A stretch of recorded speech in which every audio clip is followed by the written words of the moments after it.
Assalamualaikum warahmatullahi wabarakatuh. Baik teman-teman, pada kesempatan kali ini kita akan unboxing buah tin. Ini namanya buah tin. Ada tulisannya buah tin. Ini harganya saya dapat 58.500. Ini isinya ada 4 buah. Seperti apa rasanya nanti kita akan coba bersama-sama. Kita coba satu dulu. Kita buka. Nah, seperti ini dalamnya, bisa dilihat, kelihatan warnanya merah.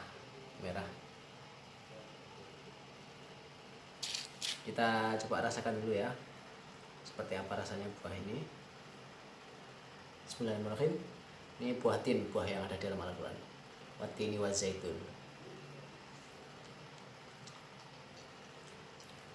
Rasanya itu asam manis itu, kayak arbe.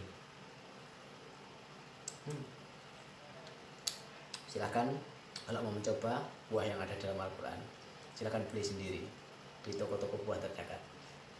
Sekian, assalamualaikum warahmatullahi wabarakatuh.